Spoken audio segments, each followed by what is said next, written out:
আঞ্চলিক আবহাওয়া কেন্দ্র কলকাতার দৈনিক আবহাওয়া আপডেট ভিডিওতে আপনাকে স্বাগত। গত 24 ঘন্টায় রাজ্য জুড়ে শুষ্ক আবহাওয়া বিরাজ করেছে।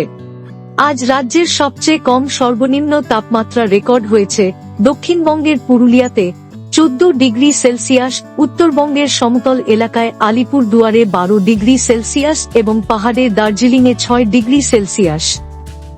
বর্তমানে পশ্চিমবঙ্গের ভূভাগের উপর কোনো উল্লেখযোগ্য আবহাওয়াগত পরিস্থিতি নেই।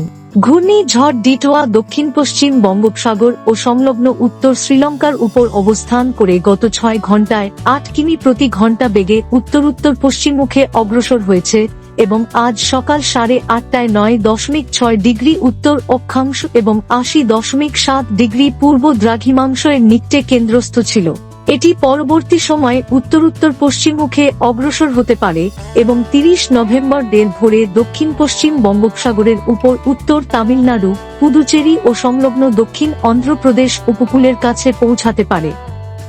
আগামী এক সপ্তাহে রাজ্যের কোথাও আবহাওয়ার সতর্কতা নেই। প্রধানত শুষ্ক আবহাওয়া থাকবে। পশ্চিমবঙ্গের জেলাগুলিতে আগামী 3 দিনে সর্বনিম্ন তাপমাত্রার বিশেষ পরিবর্তন হবে না। এর পরের 3 দিনে তাপমাত্রা ধীরে ধীরে 2 থেকে 3 ডিগ্রি সেলসিয়াস কমার সম্ভাবনা রয়েছে। আবহাওয়া সম্পর্কিত আরও আপডেটের জন্য আমাদের অফিসিয়াল ওয়েবসাইটটি অনুসরণ করুন।